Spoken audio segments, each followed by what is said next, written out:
हम लोग निकालेंगे मत्ती अध्याय 13 उसका 43। Matthew chapter 13 verse 43। मत्ती अध्याय 13 उसका 43। उस समय धर्मी अपने पिता के राज्य में सूर्य के समान चमकेंगे, जिसके कान हो वो सुन ले। तेव्हा नीतिमान आपल्या पित्याच्या राज्यात सूर्यासारखे प्रकाशतील, ज्याला कान आहे तो ऐको। हम प्रार्थना करें। आपण प्रार्थना करू। पवित्र पवित्र करुणा में प्रेमी पिता प्रभु यीशु के नाम से प्रभु हम आपके सामने आते वचन की सेवा को आपके हाथों में देते। आपका वचन क्या ही सुंदर, क्या ही पवित्र, क्या ही शुद्ध है, इसलिए हम आपको धन्यवाद देते। वचन हम ध्यान से सुनने के लिए और जो हम सुनते हुए पालन करने के लिए मदद करना। सभी लोगों को वचन ध्यान से सुनने के लिए तो कृपा प्रदान करना। इन्हें बहुत बहुत आशीषित करना। आपको के पृथ्वी के समान संभाल लेना, तो इनकी ढाल इनका कवच है। अभी मन्ना जो खा रहे हैं अच्छी रीति से लेने के लिए तुम मदद करें, यीशु के नाम से आमीन। Praise the Lord. अब यहाँ मत्ती जो अध्याय 13 के विषय में हम देखते हैं। आणि मत्ती अध्याय 13 या विषयावरती आपण पाहत आहोत। मत्ती एक प्रभु का प्रेरित है, दास है, प्रभु ने उसे चुना है। आणि मत्ती देवाचा प्रेषित आहे, निवडलेला देवाचा दास आहे, देवाने त्याला निवडलेला आहे। हाँ, और हम देखते हैं मत्ती एक उसका पहला नाम है लेवी। आणि मत्ती त्याचं पहिलं नाव आहे लेवी। एक टैक्स कलेक्टर था। आणि कर घेणारा होता। जैसे आज इनकम टैक्स वाले हम बोलते हैं ना, आज जैसे इनकम टैक्स लोग कैसे इनकम टैक्स वाले को डरते हैं। आज जैसे लोग इनकम टैक्स वाल्यांना क्यों डरते हैं? का घाबरतात? कि जो लोग टैक्स घर चेकअप करते हैं, अगर किधर पैसा छुपाया होगा बहुत इलीगल से, जैसे काला धन कहते हैं, वो अगर किसी ने छुपाया होगा तो उसके ऊपर धार डालकर वो लोग क्या कर देते हैं, वो लेके चले जाते हैं। आज जर काळा धन तुम्ही लपून ठेवलेला असेल त्याच्यावरती धार टाकून ते लोक काय करतात, ते पैसे घेऊन जातात। तो इस्राइल देश में उस समय रोमी साम्राज्य था आणि इस्रायल देशावरती त्यावेळेस रोमी साम्राज्य, और रोमी साम्राज्य होने के कारण उनके हाथ के तले ये यहूदी लेवी गोत्र में से हम देखते हैं कि वो वहाँ काम कर रहा था। जैसे आज के जमाने में गवर्नमेंट सर्वेंट है, वैसे मत्ती यानी लेवी वो गवर्नमेंट सर्वेंट था। आणि जसं आपण पाहतो की आजच्या या काळामध्ये गव्हर्नमेंट सर्वंट आहेत, मग तसंच त्या काळामध्ये सुद्धा जो लेवी तो पहिले नंतर वकील झाला, तो पहिले गव्हर्नमेंट सर्वंट होता। और वो टैक्स कलेक्ट करता था। आने जाने से जो उस गांव में से प्रवेश करना होता था तो वो आने वाले लोगों से टैक्स लिया करता था, उनसे कर लिया करता था। आणि त्या काळामध्ये जो कोणी त्या गावामध्ये प्रवेश करायचा त्यांच्याकडनं तो कर घेत होता। और हम देखते हैं कि यीशु मसीह उस गांव से जाने के समय पर यीशु ने मत्ती को कहा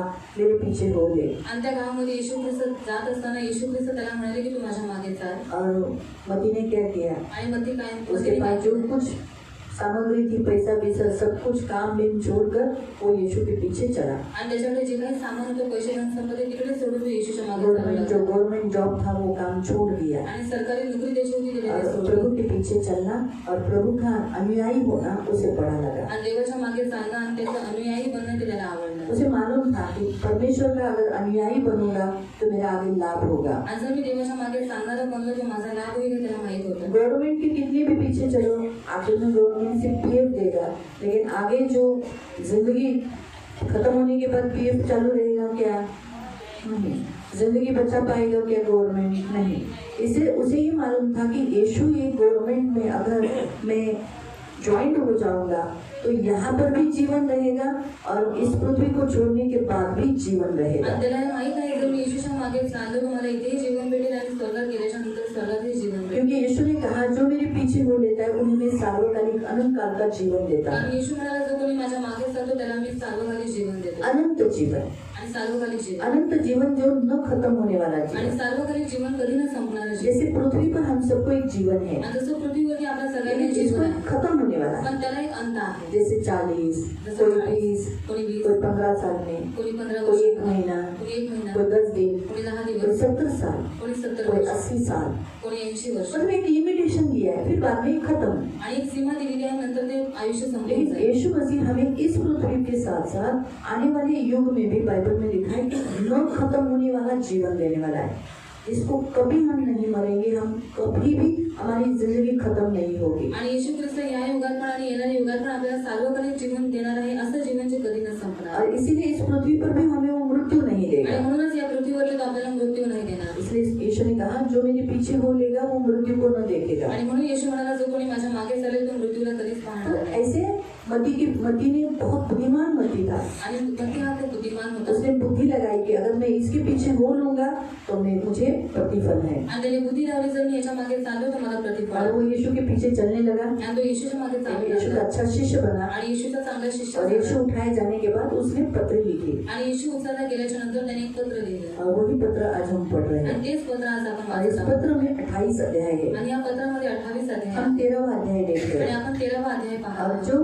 ऑफरिंग के समय पे जो वचन हुआ परमेश्वर के राज्य के बारे में, आणि ऑफरिंगच्या वेळेला जे वचन झालं देवाच्या राजाबद्दल, हाँ, तो यहाँ पर हम 13वें अध्याय में यही देखते हैं, स्वर्ग का राज्य। आणि 13व्या अध्यायामध्ये आपण हेच पाहतो स्वर्गाचं राज्य। तो स्वर्ग का राज और परमेश्वर का राज एक ही है। आणि स्वर्गाचं राज्य आणि देवाचं राज्य एकच आहे। स्वर्ग का राज स्वर्गाचं और राज्य परमेश्वर का आणि राज देवाचं राज्य दोनों एक ही आणि है। दोघं पण एकच आहे और उसके विषय पर बताया गया आणि है। त्याच्याविषयी सांगण्यात आलेलं और आहे। परमेश्वर के राज्य में आणि देवाच्या राज्यामध्ये यहाँ लिखा है, जो भी हमने 43 वचन पढ़ा, आणि जे 43 वचन आपण वाचलं, हाँ, तो उसमें लिखा है कि धर्मी लोग अपने पिता के राज्य में, धर्मी लोग अपने पिता के राज्य में सूर्य के समान चमकेंगे। आणि नीतिमान लोक आपल्या पित्याच्या राज्यामध्ये सूर्यासारखे प्रकाश। अभी सूर्य कितना चमकता है, आणि सूर्य किती चमकतो? हाँ? बाप रे, नजदीक भी नहीं जा सकते। वो बहुत सो दूर है इसलिए अच्छा है। तो लांब आहे म्हणून चांगला आहे। वो तो अच्छा है, उसके नजदीक कोई जा नहीं रहा है, नहीं तो मर जाएगा, नहीं तो उस ग्रह को भी इंसान छोड़ते नहीं। सही है।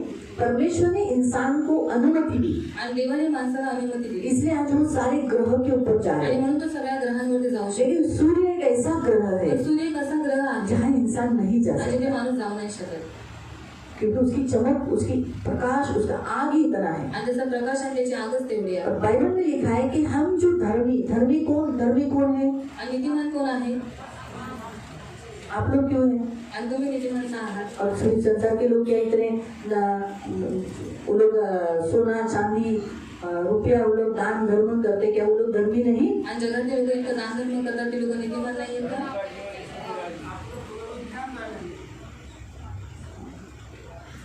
मैंने फ्राइडे को ही बताया था धर्मी कौन है। इतनी जल्दी भूल गए आप लोग। हाँ, बाइबल हमें बताता है बायबल आपल्याला सांगतं कि धर्मी वो है जो परमेश्वर को ऊपर विश्वास रखता है, परमेश्वर के दिए हुए पुत्र के ऊपर विश्वास करता है और उसको भय मानता है, वो धर्मी है। आणि जो देवावरती विश्वास ठेवतो आणि त्याने पाठवलेल्या त्याच्या पुत्रावरती विश्वास ठेवतो आणि त्याचा भय बाळगतो, तो नीतिमान आहे वो धर्मी है। आणि तो नीतिमान आहे। भले लोग आपको पापी आणि बोलेंगे, भले लोकांनी तुम्हाला पापी म्हणू दे, गंदा बोलेंगे, तुम्हाला तुच्छ जाणू दे, गाली देंगे, तुम्हाला शिव्या देते, परमेश्वर जब आपको धर्मी बोलता है ना, काफी हुआ। पण जर देव तुम्हाला नीतिमान म्हणतो तेवढंच काफी आहे। क्योंकि इंसान अगर पापी बोलने से हमें क्या लाभ होने वाला आणि है? माणसं आपल्याला पापी बोलायच्या द्वारे आपल्याला काय लाभ होणार? प्रॉपर्टी मिलने वाला है क्या? आणि त्याची उसके प्रॉपर्टी घर में हम रहने वाले हैं त्याच्या क्या? घरात आपण राहणार आहोत नहीं, हम कहाँ रहने वाले आणि हैं? आपण कुठे राहणार स्वर्ग में। आहोत? स्वर्गाच्या अगर राज्यात। स्वर्ग का परमेश्वर, जिसका अथॉरिटी परमेश्वर को है, अगर वो हमें धर्मी बोलकर बोलेगा तो हम अंदर आ सकेंगे उसके घर में। आणि स्वर्गाचा अधिकारी जो आहे, जर तो आपल्याला नीतिमान म्हणत आहे, तेव्हाच आपण त्याच्या राज्यामध्ये, त्याच्या घरामध्ये येऊ शकतो। इसलिए परमेश्वर धर्मी बोलना चाहिए। आणि म्हणून देवाने नीतिमान और म्हटलं पाहिजे। परमेश्वर की नजर में धर्मी वो है जो परमेश्वर पर विश्वास करता है आणि देवाच्या नजरेमध्ये नीतिमान तो आहे जो देवावरती और विश्वास उसका भय मानता आणि है। त्याचा भय बाळगतो। और दूसरा कि वो व्यक्ति धर्मी वो है जो जैसे उसने विश्वास किया वैसे काम करता आणि है। दुसरं नीतिमान तो आहे जसं त्याने विश्वास ठेवलेला आहे त्याच्यानुसार तो तो उसका करतो। काम कौन सा है? आणि त्याचं काम कोणतं आहे? एक दान दशांश देना, दान दशांश देणं, प्रार्थना करना, प्रार्थना करना, उपवास करना, उपवास करणं, ये काम है। आणि ही त्याची तो कामं। धर्मी लोग ये काम करते आणि हैं। नीतिमान लोक ही काम और हमने फ्राइडे को यही देखा, धर्मी कुटुंब, आणि शुक्रवारी आपण हेच पाहिलं नीतिमान कुटुंब। क्योंकि कुर्नेलियस वही काम करता आणि था। कर्नेल तेच काम करत वो होता। हमारे जैसा अन्य जाति तो था, आपल्यासारखा अन्य जातीचा होता। वो यहूदी नहीं था, आणि तो यहुदी वो नव्हता, रोमी था, तो रोमी होता इटली व्यक्ति था आणि इटली व्यक्ती होता। और उसने परमेश्वर का भय माना था। आणि तो देवाचा भय बाळगत होता। और इसीलिए वो यहूदी लोगों को दान धर्म देता था, आणि म्हणून तो यहुदी लोकांना दान धर्म करत होता, प्रार्थना करता तो था, प्रार्थना करायचा, उपवास करता था। उपवास करायचा, इसीलिए स्वर्गदूत उसके ऊपर प्रकट आणि हुए। म्हणून देवदूत त्याच्यावरती प्रकट तो झाला। आज के वचन के अनुसार प्रिय हम यही देखते हैं कि धर्मी व्यक्ति वही है जो परमेश्वर, एकमात्र परमेश्वर, अनेक परमेश्वर पर नहीं, अनेक भगवानों पर नहीं, एक ही मात्र परमेश्वर और उसके पुत्र पर जो विश्वास रखता है और उसके अनुसार काम करता है वो धर्मी है। आणि जो एक मात्र जिवंत देवावरती विश्वास ठेवतो, त्याचा भय बाळगतो आणि त्याच्यानुसार काम करतो तो नीतिमान आहे. वो कैसे रहेंगे? आणि तो कसा असेल? यहाँ लिखा है कि वो अपने पिता के राज्य में। आणि तो आपल्या पित्याच्या राज्यामध्ये. अभी यहाँ और एक राज्य मिला, आणि ते अजून एक राज्य भेटले, पिता का राज्य। पित्याचं राज्य. हमने देखा परमेश्वर का आणि राज्य, आपण पाहिलं देवाचं राज्य, स्वर्ग का राज्य। स्वर्गाचं अब राज्य. हम यहाँ 43 में पढ़ते पिता का राज्य। आणि 43 मध्ये आपण वाचतो पित्याचं राज्य. ये पिता कौन है? आणि हा पिता कोण आहे?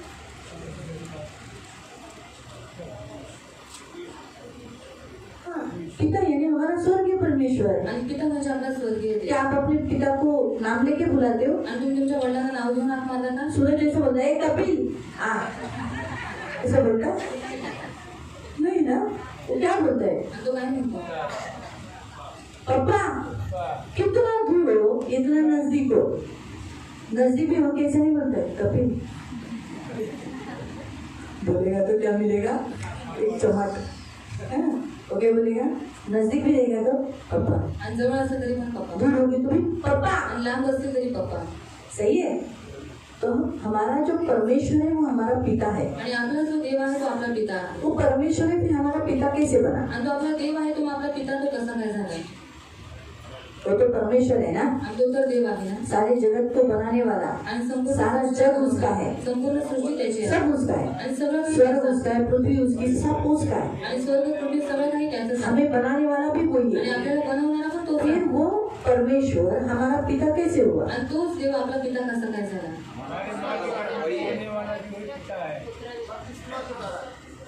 हाँ, नजदीक नजदीक आ गए, बराबर है। प्रियो और प्रियो, बाइबल हमें ऐसा बताता है आणि बायबल आपल्याला सांगतं कि हम एडॉप्शन किए हुए बच्चे हैं। आणि आपण दत्तक घेतलेली मुलं आहोत. यीशु मसीह के बलिदान के द्वारा हम दत्तक लिए गए। आणि येशू ख्रिस्ताच्या बलिदानामुळे आज आपण दत्तक घेतलेली आहे. इसलिए जो हक एक नॉर्मल बच्चे को अपने पिता का मिलता है, वैसे ही कानूनी तौर पर जो जिसका एडॉप्शन हुआ रहता है वो बच्चे को भी अधिकार रहता है उसके माँ बाप की प्रॉपर्टी पर। आणि जसं साधारण मुलाला आपल्या वडिलांच्या संपत्तीचा अधिकार भेटतो, मग तसंच जे कानूनुसार जे मुलांना दत्तक घेतात त्यांना पण सेम अधिकार ये याद रखो। तो वैसे ही हमारा जो परमेश्वर है, आणि आपला जो देव आहे, जो सारे सृष्टि का परमेश्वर आणि है, जो संपूर्ण सृष्टीचा देव जिसने आहे, सब कुछ बनाया, त्याने सगळं काही वो करून यीशु का पिता है। आणि तो येशूचा पिता आहे. इसलिए जब यीशु मसीह इस पृथ्वी पर आए उसने कभी परमेश्वर नाम नहीं लिया। आणि येशू ख्रिस्त जेव्हा या पृथ्वीवरती आले तेव्हा त्यांनी कहा कधीच देव कधी, मेरा पिता काम करता है इसलिए मैं काम करता हूँ, आणि तो म्हणाला माझा पिता काम करतो मेरे म्हणून काम पिता करतो. ने मुझसे कहा इसलिए मैं कर रहा आणि हूँ, माझ्या पित्याने मला सांगितलेलं आहे मेरा की मी काम पिता करतो. मुझे बोला है इसलिए मैं कर रहा आणि हूँ, माझ्या पित्याने मला मैं सांगितलेलं पिता आहे की की मी काम औत से करतो. आया हूँ। आणि मी पित्याकडून आलेलो उसने आहे. कभी नहीं कहा मैं खुद की औत से आया आणि हूँ, तो कधीच असं नाही म्हणाला और की मी उसने स्वतःहून आलेलो आहे. सारी महिमा पिता को आणि दी। तिने सगळा गौरव देवाला दिला. इसीलिए वो परमेश्वर यीशु का पिता है। आणि देव जो आहे तो येशूचा पिता आहे. लेकिन बाइबल हमें बताती तर है, बायबल आपल्याला सांगतात, गलेशियंस की पुस्तक में अगर आप पढ़ोगे, गलतीकारांच्या पत्रामध्ये जर तुम्ही वाचला, गलतियों की पत्री गलतीकारांचा पत्र 4 अध्याय अध्याय 4 और 4 से पढ़ो। त्याचं 4 पासून, गलेशियंस 4 से गलतीकारांचा पत्र अध्याय 4 त्याचं 4 पासून 7 तक पढ़ना। 7 पर्यंत वाचले. गलेशियंस गलतीकारांचं पत्र 4 अध्याय 4 आप पढ़ो तब आपको समझेगा अच्छी रीति से। हाँ, 4 से। त्याचं 4 पासून, परंतु काळाची पूर्णता हाँ, झाली जब समय पूरा हुआ यीशु मसीह का आगमन के समय पर, तेव्हा देवाने आपल्या पुत्राला पाठवले. तब उसने अपने पुत्र को भेजा स्त्री के द्वारा। किसके द्वारा? आगे पढ़ो। तो स्त्रीपासून जन्मलेला. उसका जन्म कैसे हुआ? स्त्री के द्वारा। उसे किसी पुरुष से उसका जन्म नहीं हुआ। हमारा यीशु मसीह कुंवारी मरियम के द्वारा इस पृथ्वी पर जन्म लिया है। आणि आपल्या येशू ख्रिस्ताने कुंवारी मरियमच्या ठीक घरी समय पर होने पर हमें बचाने के लिए उसने इस पृथ्वी पर जन्म लिया। आणि उचित वेळेवरती आपल्याला वाचवण्यासाठी त्यांनी या पृथ्वीवरती जन्म कोई भी घेतला. स्त्री बिना पुरुष को जाने जन्म नहीं दे सकती। आणि कोणतीही स्त्री पुरुषाला पुरुषाला न जाणता जन्म नाही देऊ इसीलिए यीशु का जन्म एकदम अद्भुत है, चमत्कार है। आणि म्हणून येशू ख्रिस्ताचा जन्म अद्भुत आहे, चमत्कारी। जब जो भी स्त्री और पुरुष से रिलेशन होने के बाद जिनका जन्म होता है, उनका जन्म पाप में होता है। आणि स्त्री आणि पुरुषाचा संबंध झाल्यामुळे ज्या मुलांचा जन्म होतो त्यांचा जन्म पापामध्ये। इसलिए हम सबके खून के अंदर पाप है। आणि म्हणून आपल्या सगळ्यांच्या रक्तात पाप इसलिए आहे। हमें हमारे माँ बाप ट्रेनिंग नहीं देते कैसे मारने का, आणि म्हणून आपले आई वडील आपल्याला ट्रेनिंग देत नाही कसं गाली मारायचं, कैसे देने का, कशा शिवा झूठ कैसे बोलने का। आणि कसं खोटं कोई बोलायचं। माँ बाप ने ट्रेनिंग दिया है, आणि आई वडिलांनी काय लेकिन शिकवलेलं, बच्चे जन्म से ही माँ बाप के बाल नोचते हैं, पण तुला लहानपणापासूनच आपल्या आई वडिलांनी मारते हैं, त्यांना मारतात, नखून मारते हैं, त्यांना नख मारतात, लात मारते हैं, त्यांना लात मारतात, है ना, झूठ बोलते हैं, ना ना मीना करो, मीना करो, जो ये बिस्किट खाया, ना ना मीना खाले, उसको ट्रेनिंग कौन दिया? क्योंकि खून में बताया आणि माँ बाप के रक्तामध्ये पाप। लेकिन यीशु मसीह का जन्म इसीलिए कुंवारी मरियम के द्वारा हुआ, इसलिए वो पवित्र है। आणि म्हणूनच येशू ख्रिस्ताचा जन्म कुंवारी मरियमच्या द्वारे झाला, म्हणूनच तो पवित्र आहे। बाइबल में लिखा है, एक अंधा दूसरे अंधे को रास्ता दिखाएगा तो गड्ढे में गिरेगा। आणि बायबलमध्ये लिहिलं आहे की एक आंधळा जर दुसऱ्या आंधळ्याला रस्ता दाखवेल तर तो खड्ड्यामध्ये पडेल, दोनों गड्ढे में गिरेंगे। आणि दोघं पण खड्ड्यामध्ये पडेल। इसीलिए एक पापी दूसरे पापी को नहीं बचा आणि सकता। म्हणून एक पापी दुसऱ्या पापीला नाही वाचवू दलदल में धंसे हुए सभी लोगों को बाहर निकालने वाला होना चाहिए, आणि चिखलामध्ये फसलेल्या प्रत्येक व्यक्तीला जो सुरक्षित है। तो माणूस पाहिजे। हाँ, इसीलिए यीशु मसीह ने हमारे सामने उद्धार का रस्सी फेंककर हमें बाहर निकाला। आणि येशू ख्रिस्ताने तारणाची रशी विकून आपल्याला आज बाहेर उसने इस काढलं। संसार में सबको रस्सी दिया है, आणि त्याने या जगामध्ये सगळ्यांना रशी उद्धार दिली। की आणि तारणाची क्रूस का चिन्ह उसके सामने रख दिया। आणि वधस्तंभाचं चिन्ह त्यांच्या समोर उन होतं। दलदल से उस क्रूस के ऊपर पैर देकर आ जाओ, बाहर आ जाओ। आणि त्या चिखलातून तुम्ही पाय त्याच्यावरती पाय देऊन तुम्ही त्या जो चिखलात आएगा बाहेर या। वो उद्धार आणि पाएगा। जो कोणी येईल त्याला दारू उस भेटेल। चिखल में, उस दलदल में धंसेगा नहीं, आणि त्या चिखलामध्ये तो फसणार मरेगा नहीं, तो मरणार नाश नाही। होगा त्याचा नहीं। नाश नाही। इसलिए यीशु मसीह का जन्म हमारे लिए बड़ा इम्पोर्टेंट है। आणि येशू ख्रिस्ताचा जन्म आपल्यासाठी खूप उसका मरण महत्त्वपूर्ण आहे। हमारे लिए लाभदायक आणि है। त्याचं मरण आपल्यासाठी उसका लाभदायक आहे। पुनरुत्थान हमारे लिए आशा है। आपल्यासाठी एक नवीन आशा आहे। उसका स्वर्ग जाना हमारे लिए बुलाहट है। आणि त्याचं स्वर्गात जाणं आपल्यासाठी एक बोलावणं आहे। हाँ, तो ये जो कुछ प्रभु ने किया हमारे अच्छे के लिए किया। आणि जे काही देवाने केलेलं आहे आपल्या इसलिए चांगल्यासाठी ठीक केलेलं आहे। समय पर यीशु मसीह हमारे लिए स्त्री के द्वारा जन्म दिया। आणि उचित वेळेवरती येशू ख्रिस्ताने एका स्त्रीच्या द्वारे जन्म घेतला। फिर नियमशास्त्राधीन जन्मलेला असा तो होता। हाँ, नियम शास्त्र के अनुसार उसका जन्म हुआ, यात उद्देश क्योंकि उसके लिए भविष्यवाणियां बहुत की गई थी ना, बहुत सारे, तो उसके अनुसार उसका जन्म हुआ। यात उद्देश हा होता की जे नियमशास्त्राधीन होते उसका जन्म होने का उद्देश्य, अभी देखो ध्यान से, उसका उद्देश्य ये था, जे नियमशास्त्राधीन होते। हाँ, हमको नियम मिले थे क्या? हम इसराइली थे क्या? हमें 10 कमांडमेंट मिले थे क्या? हमें तोराह मिला था क्या? जो 5 पुस्तक मोसेस के वो मिले थे क्या? हम अन्य जाति थे। हाँ, तो यानी हम नियम शास्त्र पे अधीन न होने वाले लोग थे। त्यांना त्याने खंडणी भरून हाँ, उसने क्या किया? उनके लिए मोल देकर, कौन सा मोल दिया? अपना लहू देकर। उसने सोने चांदी से छुटकारा नहीं दिया, अपने बहुमूल्य पवित्र लहू को खंडनी दिया। किसको खंडनी दिया? हाँ, परमेश्वर को, पिता को दिया। अपने बहुमूल्य रक्त को पिता के सामने चढ़ाया, शैतान को नहीं चढ़ाया, परमेश्वर को चढ़ाया, क्योंकि लहू बहाए बिना पाप क्षमा।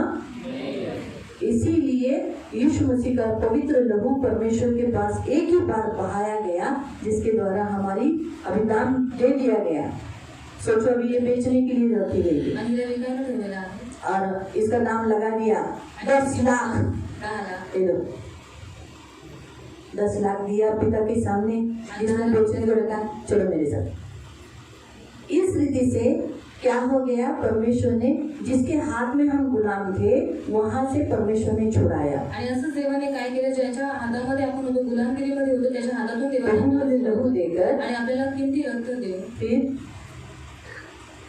आणि आपल्याला पुत्राचा हक्क मिळावा। हमें कौन सा हक? पुत्र का, यानी हमें क्या मिला? लेपालकपन, यानी एडॉप्शन हुआ हमारा। हमारी हिंदी में ऐसा ही लिखा है कि हमें मोल लेकर हमको लेपालक होने का पद मिले, यानी हमें बच्चे होने का, संतान होने का, पुत्र होने का अधिकार मिले। फिर तुम्ही पुत्र आहात। अभी तुम कौन हो? अभी तुम कौन हो? अभी तुम्हें एडॉप्शन किया है यीशु ने, अभी तुम परमेश्वर के फिर कौन हो गए? तो फिर आप परमेश्वर को परमेश्वर बुलाओगे, नाम लेकर बुलाओगे क्या? फिर आप क्या बुलाओगे? क्या बुलाओगे? इसीलिए यहाँ पर जो हम 43 वचन में देखा, पिता का राज्य। आणि म्हणून 43 वचनामध्ये आपण वाचलं पित्याचं राज्य. आप किसके राज्य में हो? तुम्ही कोणाच्या राज्यात आहात? किसके राज्य में हो? कोणाच्या राज्यात आहात? पिता के राज्य पित्याच्या में। राज्यामध्ये. धर्मी लोग सूर्य के समान पिता के राज्य में चमकेंगे। आणि नीतिमान लोक सूर्यासारखे पित्याच्या राज्यामध्ये चमकतील. 7 तक पूरा पढ़ना। म्हणून देवाने आबा बाबा अशी हाक मारणाऱ्या आपल्या पुत्राच्या आत्म्याला तुमच्या आमच्या अंतःकरणात पाठवले आहे. जो पुत्र कहता है अपने पिता को, यानी यीशु मसीह जो अपने पिता को हे अब्बा हे पिता कहकर बुलाया, वही सेम आज हमें अधिकार मिला आज हमारे परमेश्वर को पिता कहलाने का। म्हणून तू आतापासून गुलाम नाही. अभी आज से आप लोग, जब से आपने यीशु मसीह को ग्रहण किया, बपतिस्मा लिया, अभी आप दास हो क्या?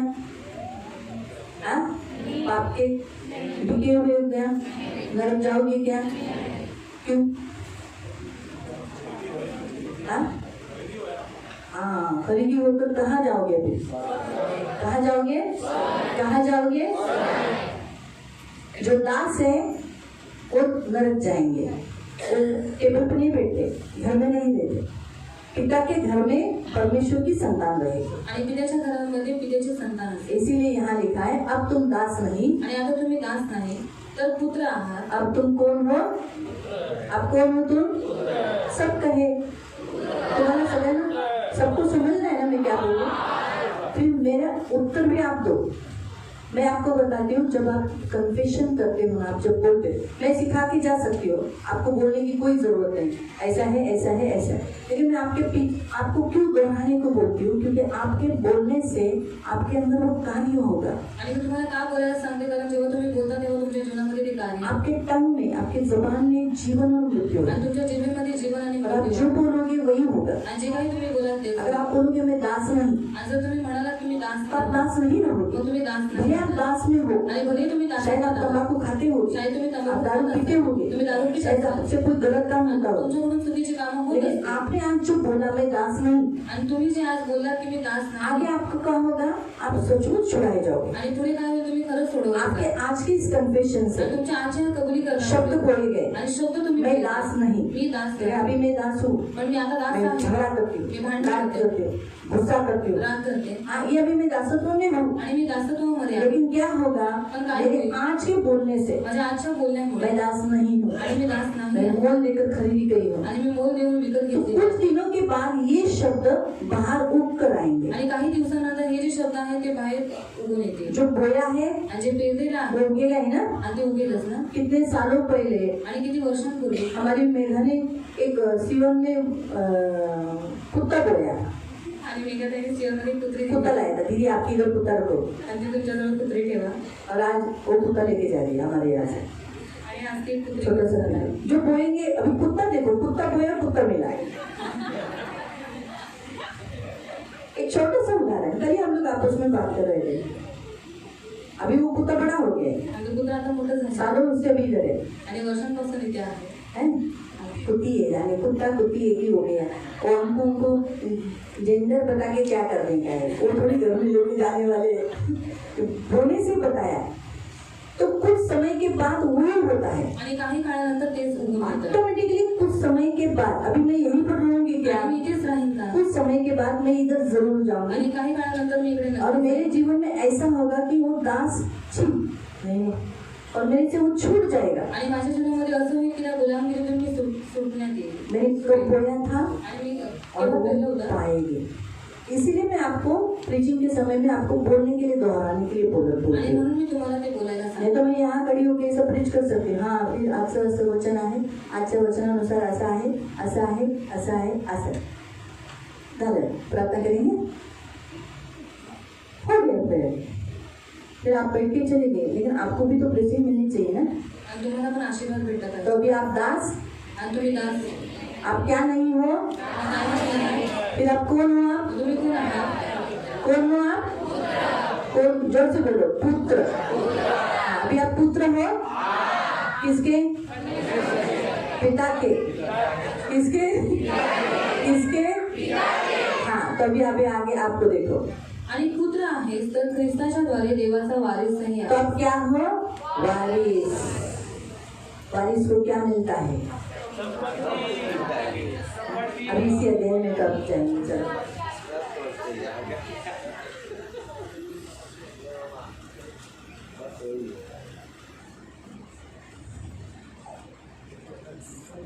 3 का पहिला 29 पडलो. 3 से 29 वाचूया. आणि तुम्ही जर ख्रिस्ताचे आहात हाँ, आप मसीह के हो. हाँ, तर अब्राहमाचे तो सन आप अब्राहम के वंश हो. आणि अभिवचनानुसार वारस आहात. आप अभिवचन के अनुसार आप क्या हो? आप वारिस हो. तो जो अब्राहम को जो दिया गया था वो सब आपको मिलेगा. 9वां वचन पढ़ो. 3 का 9. म्हणून जे विश्वासाचे आहेत हाँ, आप सब विश्वासी हो. हाँ, त्यांना विश्वास ठेवणाऱ्या अब्राहमास सहित आशीर्वाद मिळेल. अब्राहम के साथ आपको आशीष मिलता है. और 14. यात उद्देश हा की अब्राहमाला दिलेला आशीर्वाद अब्राहम को कौन सा आशीष दिया?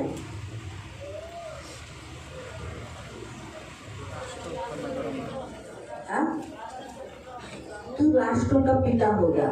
ये पहला आशीष मिला. आप भी क्या हो जाओगे? तुम्ही पण काय म्हणाल?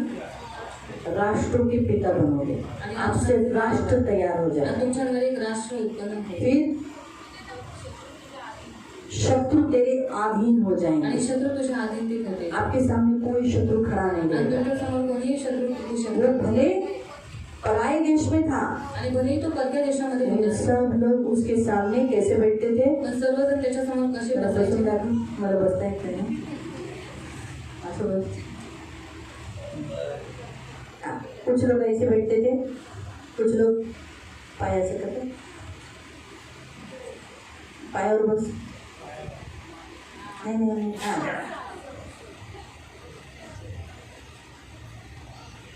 हाँ, और पाय बोलती थी. ऐसे बैठते थे. और अब्राहम कुर्सी पे बैठे. अब्राहम के सामने लोग ऐसे बैठते थे. और शत्रु क्या करते थे? नतमस्तक हो आधीन होते थे. ये शत्रु नीचे झुक जाते थे. आणि शत्रू खाली झुकायचे शत्रु क्या हो जाते थे? आणि शत्रू काही आधीन हो जाते. ये ब्लेसिंग था. आणि हा आशीर्वाद होता. कभी अब्राहम को कभी झुकना नहीं पड़ा. आणि अब्राहमाला कधीच झुकायची गरज नाही कभी नहीं झुका वो. आणि कधीच तो झुकला नाही. सब उसके सामने झुके. आणि सगळे त्याच्या समोर और झाले आज सारे संसार में अब्राहम का नाम ऊंचा है. आणि या संपूर्ण जगामध्ये अब्राहमाचं नाव उंच आहे. बराबर. तीसरा, तिसरं वो बहुत अमीर था. तो खूप श्रीमंत होता. उसके पास वो जब भी माँ बाप के घर से निकला ज्यादा नहीं था, सिर्फ थोड़ी बहुत भेड़ बकरियां थी. आणि जेव्हा तो आई वडिलांच्या घरातून निघाला त्याच्यामध्ये जास्त उसका कबीला बना. त्याचा एक कबीला वो रिच होता. बना. तो श्रीमंत झाला. इतना अमीर बना कि वो बांटने लगा. आणि इतका श्रीमंत झाला की तो वाटू लागला. वो जितना बांटता था उतना आता था. आणि जेवढं तो वाटायचा तेवढं त्याला भेटायचं. और जो उसको कोसेगा आणि जो कोणी त्याला श्राप देईल वो खुद श्रापित होता तो है. स्वतः श्रापित व्हायचा. ये सेम आशीष प्रभु ने आपको अब्राहम में दिए, जो अभी हम 14 वचन पढ़ रहे हैं ना. अब्राहमाला दिलेला आशीर्वाद ख्रिस्त येशूमध्ये परराष्ट्रीयांना मिळावा. तुम्हें मिले क्योंकि तुम परमेश्वर के आत्मा के द्वारा वारिस हो. इसलिए सेम ब्लेसिंग प्रभु ने आपको दिया है. आणि सेम आशीर्वाद इसलिए आप देवाने साधारण दिला. लोग नहीं हो. आणि म्हणून तुम्ही साधारण आज अब्राहम कहाँ है? आणि आज अब्राहम कुठे आहे? हाँ? स्वर्ग में. स्वर्गात आहे. कैसे मालूम? कसं आप तो स्वर्ग गए नहीं हो. तुम्ही तर स्वर्गात गेला नाही. फिर आपको कैसे मालूम? आणि तुम्हाला कसं माहित? हाँ? बाइबल बताती है. आणि बायबल आपल्याला सांगते. बाइबल बताती है कि वो स्वर्ग में आणि है. बायबल आपल्याला सांगतं की तो स्वर्गात आहे. यीशु बताते हैं वो स्वर्ग में है. आणि येशू ख्रिस्त सांगतात की ते स्वर्गात आहे. किसने कहा? यीशु मसीह ने कहा आणि येशू ख्रिस्त कि म्हणाले वो स्वर्ग में है. तो स्वर्ग में है. तो स्वर्गात आहे. हालेलुया. और हमारा परमेश्वर मरे हुए का नहीं, आणि आपला देव जीवित का परमेश्वर है. जिवंतांचा देव इसलिए आहे. अब्राहम, इसहाक, याकूब जिंदा है और स्वर्ग में है. आणि अब्राहम, इसाक आणि याकूब जिवंत आहेत आणि ते स्वर्गात और आहेत. आप अब्राहम के वंश हो तो आप कहाँ जाओगे? आणि तुम्ही अब्राहमाचे वंशज आहात तर तुम्ही कुठे जाल? स्वर्गामध्ये. आमेन. तो इसीलिए प्रियो, आप अब्राहम के जो परमेश्वर के आप पिता के पुत्र हो तो आप वारिस भी हो. जो आपके लिए है स्वर्ग उसके बच्चों के लिए है, उसके पुत्रों के लिए है, तो आप भी कहाँ रहोगे? आमीन. हालेलुया. वापस हमारे वचन में जाएंगे. इसलिए उस समय धर्मी अपने पिता के राज्य में, किसके राज्य में? पिता के राज्य में सूर्य के समान चमकेंगे. आणि नीतिमान लोक आपल्या पित्याच्या राज्यामध्ये सूर्यासारखे प्रकाश. सूर्य कितना तेजोमय होता है, आणि सूर्य किती तेजोमय असतो वैसे उनके अंदर से कितना तेज। आणि तसंच त्यांच्यामधून एक इतका प्रकाश। हाँ, तो हम कुछ वचनों को पढ़ेंगे। काही वचन आपण वाचूया। हम पढ़ेंगे नीति वचन अध्याय 4 नीतिसूत्रे अध्याय 4 उसका 18, त्याचा 18, प्रोवर्ब्स नीतिसूत्रे चैप्टर 4 अध्याय 4 उसका 18, त्याचा 18, नीति वचन नीतिसूत्रे अध्याय 4 अध्याय 4 उसका 18। त्याचा 18। परंतु नीतिमानांचा मार्ग मध्यान्हापर्यंत उत्तर वाढणाऱ्या उदय प्रकाशासारखा। हाँ, क्या लिखा है? धर्मियों की चाल कैसी रहती है? चमकने वाले ज्योति के समान, जो धीरे धीरे धीरे धीरे चमकती है। सूर्य सुबह निकलता है, आणि सूर्य सकाळी निघतो कितना अच्छा लगता है, आणि किती चांगला वाटतो उसका सूर्य प्रकाश हमें लेने अच्छा लगता है। आणि त्याचा प्रकाश त्यावेळेस घ्यायला चांगला वाटतो धीरे धीरे धीरे वो चलता है, आणि हळूहळू तो चालत राहतो फिर जो 10 बजे 11 बजे जरा ज्यादा हो जाता आणि है, मध्ये 11 वाजता तो जास्त होतो, 12 बजे 12 वाजता इवनिंग को थोड़ा सा चलिए, फिर थोड़ा ऊपर और चलता है वो, अजून थोडं तो वरती चालतो फिर तो बाप रे पूछो मत, आणि मग तो विचारू नका पिघला लगता है, इतना गर्मी है। आणि ती गरमी अभी आने वाली है गर्मी, आणि आता गरमी येणारच आहे। ठंडी खाने वाले लोग धीरे धीरे फिर थोड़ा सूर्य। अच्छा, तो वैसे ही हमारा भी, हम मसीह लोग धर्मी लोग हैं ना, वो जैसे जैसे चलेंगे, आणि नीतिमान जे आपण लोक आहोत ते आपण जसं हळूहळू चालू हमारी चाल मसीह की चाल होनी आणि चाहिए। आपलं जे चाललं आहे ख्रिस्ताचं वो असतं चाल चमकने वाले, उस बढ़ने वाले तेजों में ज्योति के समान होगा। आणि ते वाढणाऱ्या प्रकाशासारखं तेजोमय होऊन जाईल। 4 का 18 ही पढ़ा, आधा ही पढ़ा है, पूर्ण वाचिए, ठीक है, फिर मैं हिंदी पढ़ती हूँ।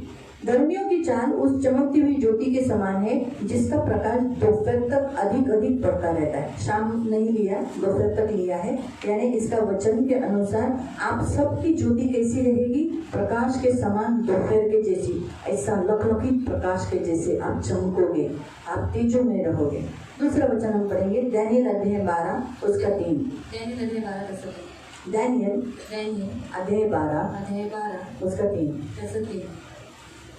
जे शून्य असतील ते अंतराळाच्या प्रकाशासारखे झळकतील। हाँ, अगर आप बुद्धिमान हो, बुद्धिमान लोग यीशु को थामते हैं, यीशु का वचन पकड़ते हैं, यीशु का वचन सुनकर वैसे ही चलते हैं, वो लोग कैसे रहेंगे? अंतराळ यानी आकाश में जो चमकने वाली ज्योतियों के समान, प्रकाश के समान वो चमकते रहेंगे। प्रियो, परमेश्वर ने अपना प्रकाश आप पर डाला है। आणि देवाने स्वतःचा प्रकाश तुमच्यावरती और टाकलेला अगर आहे। आप तेजों में रहना चाहते हो, धर्मी के समान चमकने चाहते हो, आणि जर तुम्हाला तेजोमय राहायचं आहे आणि नीतिमानासारखं तुम्हाला असं चमकायचं आहे परमेश्वर आपका ढाल सूर्य बनना चाहिए। आणि देव तुमचा ढाल आणि सूर्य झाला पाहिजे। इसके लिए प्रभु ने भी जो 43 हमने पढ़ा, अभी हम उसके ऊपर का वचन पढ़ेंगे। आणि जे 43 वचन आपण वाचलं त्याच्यावरचं आपण वचन वाचलं। हाँ, उस समय यानी कौन सा समय जो यहाँ बताया गया है, 36 से हम पढ़ेंगे। हाँ, मत्ती 13 का, अभी हम वापस हमारे वचन में आएंगे। मत्ती 13 का 36 से पढ़ेंगे। आगे का वचन लिखा है, आप तेरे बारे में पढ़िए। नंतर तो लोक समुदायांना निरोप देऊन घरात गेला। तेव्हा त्याचे शिष्य त्याच्याकडे येऊन म्हणाले, शेतातल्या निधनाच्या लाकडाची आम्हाला फोड करून सांग। परमेश्वर यीशु मसीह ने एक दृष्टांत बताया था, वो दृष्टांत आप पढ़ सकते हैं। 24 से पढ़ेंगे, 24 से। त्याने त्यांच्यापुढे दुसरा एक दाखला मांडला। कोणा एका मनुष्याने आपल्या शेतात चांगले बी पेरले, त्याच्यासारखे एक आदमी है, उसका खेत है, खेत में उसने अच्छा बीज बोया, अच्छा गहू बोया, त्याच्यासारखे स्वर्गाचे राजा आहे। हाँ, उस अच्छे गहू के समान, अच्छे खेत के समान क्या है? स्वर्ग का राज्य। स्वर्ग के राज्य की तुलना कुछ कुछ विषयों में की है, यहाँ खेत के साथ की है। वैसे अलग अलग हम देख सकते हैं, मोती के साथ की है, अनमोल जाल के साथ की है, ऐसे बहुत सारी बातों के साथ, राई के बीज के साथ की है। तो ये परमेश्वर ने उसके द्वारा हमें कुछ बताना चाहता है, सिखाना चाहता है। अभी यहाँ खेत के साथ की है, फिर आगे लोक झोपेत असताना त्याच्या वैरी येऊन गावामध्ये निधन पेरून गेला। हाँ, जब सो गया था तब जो काम करने वाले लोग सो गए थे, तो दृष्ट आकर क्या किया? जंगली बीज भी बोझ के गया। पण जेव्हा पाला फुटला व दाणे आले तेव्हा निधनही दिसले। तेव्हा घर धण्याच्या दासांनी येऊन त्याला म्हटले, महाराज, आपण आपल्या शेतांमध्ये चांगली बी पेरले ना, तर लोक त्यात निधन कुठून आले? तो त्यांना म्हणाला, हे काम कोण्या वैराचे आहे? दासाने त्याला म्हटले, तर आम्ही जाऊन ते जमा करावे अशी आपली इच्छा आहे काय? तो म्हणाला नाही. तुम्ही निधन गोळा करताना त्याच्याबरोबर कदाचित गहूही उपटाल. कापणीपर्यंत दोन्ही बरोबर वाढू द्या.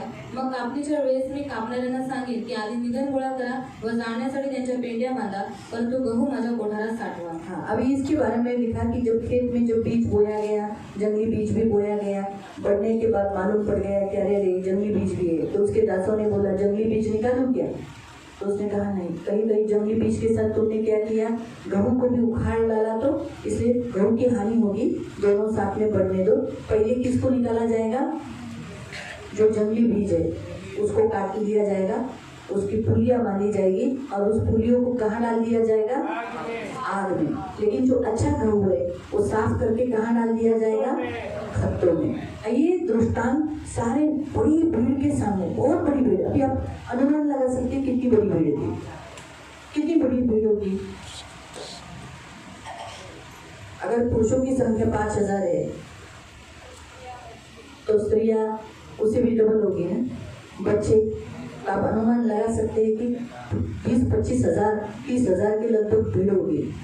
इतनी बड़ी भीड़ के सामने उसने दृष्टांत कहा. चेलों को समझा नहीं. चेले आके घर में आने के बाद पूछा, हमें समझा, और यीशु ने उसका अर्थ बताया. त्यांनी उत्तर दिले की चांगले बी पेरणारा हा मनुष्याचा पुत्र आहे. हाँ, अच्छे बीज बोने वाला वो कौन है? परमेश्वर का पुत्र है, यानी यीशु मसीह. यीशु मसीह ने इस संसार में अच्छा बीज बोया, अपने आप को बोया, गेहूं को दिया. उत्तम बीज है यीशु मसीह. आणि येशू ख्रिस्ताने या जगामध्ये उत्तम बीज जो येशू आहे ते त्यांनी स्वतःला पेरलेला आहे. हाँ, तो यीशु एक अच्छा मनुष्य का पुत्र जो हमारे जीवन में आया, फिर आणि येशू ख्रिस्त चांगला मनुष्याचा पुत्र जो आपल्या जीवनामध्ये आला, इस संसार में आया. या जगामध्ये आला. शेत हे जग आहे, हाँ, खेत ये संसार है. चांगली बी हे राज्याचे पुत्र आहे. हाँ, अच्छे बीज जो आप हो, परमेश्वर के राज्य की संतान हो ना. आप हर संडे आते हो ना यहाँ, आप चर्च में आते हो, शुक्रवार को आते हो, जब जब आप मीटिंग्स होती है तब आते हो. तो आप कौन हो? अच्छा बीज हो. कौन हो? अच्छा बीज, परमेश्वर के राज्य की संतान. फिर निधन हे त्या दृष्टाचे पुत्र आहे. जंगली बीज भी दुष्ट की संतान है. अभी हम देखते हैं आगे, खड़ी रहें. ते पेरणारा वैरी हा सैतान आहे. कापणी ही युगाची समाप्ती आहे. आणि हाँ, जगत के अंत ये कटनी को दर्शाता है, और काटने वाले कौन है? स्वर्गदूत. ये भी परमेश्वर बताता है. साथ साथ हम यहाँ देखते हैं प्रियो कि जो अच्छे गेहूं और जंगली गेहूं दोनों भी इधर ही है. आणि चांगले गहू आणि जे जंगली गहू आहे ते पण इथेच आहे. Hallelujah, hallelujah. हालेलुया. हालेलुया. अब यीशु मसीह ने संसार के गेहूं को नहीं बताया. आणि येशू ख्रिस्ताने आता जगातल्या गहूंबद्दल नाही सांगितलं. परमेश्वर के राज्य में देवाच्या राज्यामध्ये आप सबके साथ, मेरे साथ तुम्हा सर्वांबरोबर आणि माझ्याबरोबर एक जंगली बीज जो शैतान ने बो के रखा है, आणि जंगली जे बी आहे जो हमारे साथ ही बढ़ रहा है, जे आपल्या सोबतच वाढत हमारे आहे यहीं पर बढ़ आणि रहा आपल्या है. इथेच वाढत और आहे. सिर्फ इधर नहीं, सारी कलीसिया, आणि ये सब कलीसिया का बात कर रहे हैं. आणि मी सगळ्या मंडळांचं सांगते. कलीसिया में आने वाले अच्छे बीज भी हैं, बुरे बीज भी हैं, जो दुष्ट ने आके बोया है. आणि मंडळीमध्ये येणारी चांगली बी पण आहेत आणि वाईट बी पण आहेत, जे दुष्टाने वाईट बी पेरलेली आहे. शायद उसमें कभी कभी प्रभु के दास भी बुरे होंगे, आणि शायद त्याच्यामध्ये काही काही देवाचे दास पण वाईट असतील. और मैं ये नहीं बोलती कि आप सिर्फ चर्च में आने वाले आप ही लोगों में से ही कोई लोग बुरे हैं, ऐसा नहीं. कभी कभी प्रभु के बुरे दास जो पैसों का लालच आ जाता है, पैसों के पीछे भाग जाते हैं, कभी कभी व्यभिचार में फंस जाते हैं, और सिखाते सिखाते ऐसा सिखाते सिखाते, अभी मैं तो लेडी हूँ, मैं आपको देखती हूँ, इधर देखती हूँ, लेकिन कभी कभी व्यभिचार में फंसने वाले लोग इधर उधर देख के, अरे वाह किती छान दिसती, अरे वाह छान है, काश माझी बायको अशी असती तर बरं झालं असतं. ऐसा करके शैतान डाल देता है, और किसी एक के ऊपर नजर डालकर फिर पाप में मोहित में. ऐसे बहुत सारे प्रभु के दास भी गिरे हैं. आणि असे खूप तो काही शैतान दास असे पापात आता पडलेले है, आहेत. जो यहाँ लिखा है ना, शैतान रात के समय में आकर क्या किया, आणि शैतानाने रात्रीच्या वेळेस येऊन काय केलं, तो रात के समय में वो लोग क्या कर रहे थे? जंगली बीज बोने के समय पे आणि रात्रीच्या वेळेस लोक काय जो लोग चर्च में आकर प्रार्थना नहीं करते, आणि जे लोक चर्च मध्ये येऊन प्रार्थना करत नाही, ध्यान से सुनना, लक्षपूर्वक आहे, जो चर्च में आते हैं जे चर्च मध्ये येतात, लेकिन अपने घरों, अभी चर्च में तो हम आपसे प्रेयर करा के लेते हैं. आणि चर्च मध्ये तर आम्ही तुमच्याकडून प्रार्थना घर करू, में कितने दिन है आपके पास? आणि घरात तुमच्याजवळ किती दिवस आहे, 6 दिन में अगर आप प्रेयर लाइफ नहीं है, आणि 6 दिवसामध्ये जर तुमचं तो प्रार्थनेचं जीवन शैतान नाही, आपको पाप में गिराने वाला, मसीह के अगेंस्ट काम करने वाला, मसीह के विरुद्ध काम करने वाला. यहाँ तक ऐसा लिखा है, कुकर्म ऐसा लिखा है. देखो 41 कुकर्म और सब ठोकरों के कारण, यानी ऐसा जीवन। सोचो, मैं मेरा उदाहरण देती हूँ। माझं उदाहरण मी तुम्हाला देते. सोचो मैं एक ऐसा जीवन जी रही हूँ जो मैंने आपको कई हफ्ते में बताया ना, आप भी कर रहे हो। जैसे मैं सोचो मैं आपके सामने कर रही हूँ, आणि मी तुमच्यासमोर अशी करत आहे. तो संजय भाई क्या सोचेंगे? आणि संजय भाऊ काय विचार करतील? दीदी पास्टर होके कर सकती है तो मैं क्यों नहीं? आणि ते पास्टर म्हणून असं करू शकता तर मी का नाही? तो मैं खुलेआम कर सकता हूँ। आणि मी मोकळेपणाने करू शकतो. हाँ, बीवी बोलेगी हम काय करता, तुम्ही काय करता, तंबाखू खाता, देवाचं गुण आहे। मला तंबाखू खाणे ही परमेश्वर हाँ, करते. दीदी करते की दीदी करते. ती चर्चमध्ये करते, अगोदर तो चर्च में हे करते. तो माझं गुण आहे। आणि तो मेरा घर आहे. मग तीच को आपको समझ में आया? तो कहने का उद्देश्य मैंने आपके सामने ठोकर का कारण बनी ना। आणि तुमच्यासमोर अडखळण्याचं कारण अभी झालं. आप लोग ने तंबाकू नहीं खाई, आणि तुम्ही तंबाखू नाही खाल्ली. जो लोगों ने तंबाकू छोड़ी है आणि ज्या लोकांनी तंबाखू सोडलेली आहे उनके लिए तो ठोकर का कारण हो गई आणि ना। त्यांच्यासाठी तुम्ही अडखळण्याचं कारण झालेलं आहे. ऐसे लोग चर्च में आने वाले लोग जो लोगों के सामने अच्छा जीवन नहीं जी रहे हैं, आणि अशी चर्चमध्ये येणारी लोक जी लोकांच्या समोर चांगलं जीवन वो जगत ऐसा नाही. जीवन क्यों जी रहे हैं? आणि ते असं जीवन का जगत आहे? क्योंकि वो प्रेयर नहीं करते, कारण ती लोक प्रार्थना करत वो नाही. सो रहे हैं। आणि ती लोक अगर वो झोपलेली आहेत. 6 दिन में प्रार्थना का जीवन करेंगे तो ऐसा जीवन नहीं जिएंगे। आणि 6 दिवस जर त्यांचे प्रार्थनेचं जीवन असेल तर ती लोक अशी कामं नाही. अगर पास्टर वेदी पर खड़ा होकर प्रीच करता है, अगर 6 दिन वो अपने लिए प्रेयर करेगा पाप से बचने के लिए, प्रभु मेरी नजर एक ही व्यक्ति पर बार बार जाती है, पाप में मत गिरने दे, व्यभिचार मत होने दे, यीशु मुझको दया कर, मैं पैसा देता हूँ तो और चाहिए ऐसा होता है, प्रभु मुझे बचा, छुड़ा ले, या फिर ना। आज सागर देखने लगा, मैंने प्रेयर किया इसलिए तू देखने लगा सागर, नहीं तो तेरे को पहले दिखता था क्या? समझा? ये मैंने किया है, मेरी महिमा करना। दुष्ट प्रभु के दासों को अपना नाम बड़ा करने में फंसाता है। आणि दृष्ट देवाच्या दासांना स्वतःचं नाव उंच करण्यामध्ये त्या गोष्टी त्यांना फसवतात. सागर को प्रभु ने चंगाई दी आणि है, सागरला देवाने आरोग्य त्याला दिलेलं डोळे देवाने दिले, और उसको आगे परमेश्वर ने सारी महिमा प्रभु को। आणि सगळा गौरव तो देवा. याद रखो, कभी भी इन छोटी छोटी बातों में हम ध्यान नहीं देते, लेकिन छोटी छोटी बातों में शैतान आकर बुराई बोता है। आणि या छोट्या छोट्या गोष्टींमध्ये आपण लक्ष देत नाही, पण या छोट्या छोट्या गोष्टींमध्ये येऊन और शैतान आपल्याला बोलकर पेरून जातो. प्रार्थना न होने पर, सोए हुए रहने पर, यानी हम ध्यान न देने के कारण क्या हो जाते? सोया हुआ कैसा सोता है? झोपलेला व्यक्ती कसं झोपतो? कितना गया, कौन आया, क्या लेके गया, कुछ मालूम रहता है? आणि कोण आला कोण गेला वैसे नाही ही माहित पडतं. शैतान, अगर आप आत्मिक जीवन में जागरूक नहीं हो तो कब आएगा, क्या क्या डाल के जाएगा, क्या क्या करके जाएगा, मालूम भी नहीं पड़ेगा। आणि जर आत्मिक जीवनामध्ये तुम्ही जागरूक नाही आहात तर शैतान तुमच्या जीवनामध्ये काय करून जाईल तुम्हाला माहित नाही पडत. इसलिए प्रियो, हर चर्च में आपको बुरा काम करने वाले लोग भी इसलिए मिलते हैं क्योंकि वो सोए हुए जीवन जीते हैं। आणि प्रत्येक चर्चमध्ये तुम्हाला वाईट काम करणारे लोक यासाठी भेटतात कारण का ते झोपलेले आप आहेत. आप सोचते हो अरे हमने भी वचन सुना, इसने भी वचन सुना, फिर ये मैं तो यीशु का करती हूँ और ये क्यों नहीं करती? आणि तुम्ही विचार करता की ह्याने पण वचन ऐकलेलं आहे, मी पण वचन ऐकलेलं आहे, मग मी करते मग हा का नाही करत? हाँ, तो ऐसे आपको दिखाई देगा, लेकिन यहाँ पर लिखा है अंत में ऐसा होगा कि वो दोनों भी बटोरे जाएंगे, जंगली बटोरे और जलाने के लिए लेके जाएंगे, और अच्छे बीज कहाँ रहेंगे? खत्ते में। यानी आप अगर अच्छे बीज निकलोगे, प्रभु के लिए जियोगे, प्रभु के लिए खड़े रहोगे, तो आप स्वर्ग के राज्य में रहोगे और वहाँ चमकते रहोगे। आणि जर तुम्ही देवासाठी उभे राहिलात, देवाच्या राज्यामध्ये उभे राहिलात तर तुम्ही सूर्यासारखे देवाच्या राज्यामध्ये असाल. मालूम हुआ? हालेलुया। इसलिए बाइबल में क्या लिखा है? स्वर्ग में सूर्य की जरूरत नहीं है। आप जब आप सूर्य के समान चमक रहे हो तो फिर अंधेरा किधर आएगा? सूर्य की जरूरत है क्या? जब आप ही सूर्य के समान चमक रहे हो, आणि तुम्ही सूर्यासारखे चमकत आहात. हाँ, मैंने भी पूछा प्रभु स्वर्गात सूर्य कहाँ है? और प्रभु स्वर्ग में सूर्य की जरूरत तर नहीं. तुम्ही सूर्यासारखे चमकताय, और तुम्ही सूरज की नाही चमकने वाले. मग तुम्ही सूर्यासारखे चमकतात, मग दुसऱ्या सूर्याची काय गरज आहे? ह्या ज्या आकाशातल्या सूर्याची काहीच गरज और नाही. तुम सूरज की नहीं चमकने वाले तो उस सूरज की क्या जरूरत है? म्हणून स्वर्गात कुठेही अंधार नाही, और इसे स्वर्ग में कहीं पर भी कारण अंधकार सगळी नहीं. जिथं बघावं तिथं सगळीकडून प्रकाश चमकतोय. इसलिए कलीसिया सुन ले जिनके कान हो। आणि म्हणून मंडळीने ऐकावं. आपके पास कान है? तुमच्याकडे कान आहे. सुना आपने? ऐकलं का? हाँ, तो धर्मी बनकर जियो, मग नीतिमान म्हणून तुम्ही जगा. प्रभु के बनकर जियो, देवाचे बनून तुम्ही जगा. प्रभु को कभी मत छोड़ना, देवाला कधीच सोडू नका. सूर्य की नहीं चमकते रहना, आणि धर्मी सूर्य काम सारखे करना, चमकत राहा. आणि नीतिमत्वाचे कामं करत राहा. धर्मी बनकर रहना, आणि नीतिमान बनून राहा. पीछे नहीं हटना। मागे हटू नका.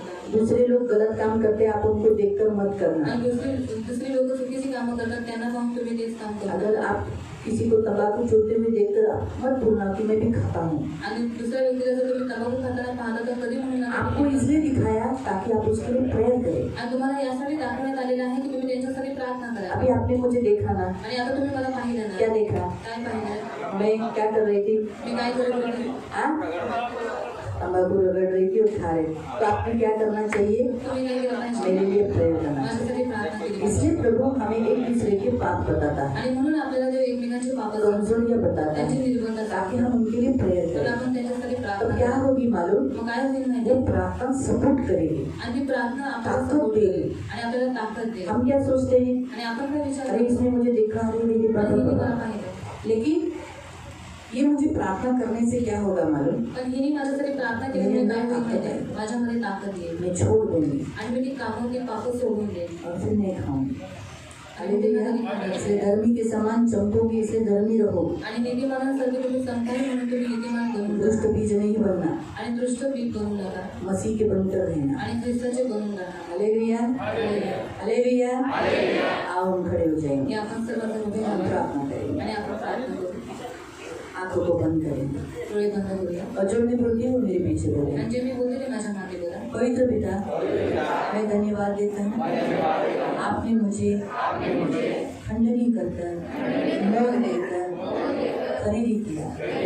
मैं आज आपका बेटा हूँ और आपका बेटा होने के कारण आपका वारिस भी हूँ।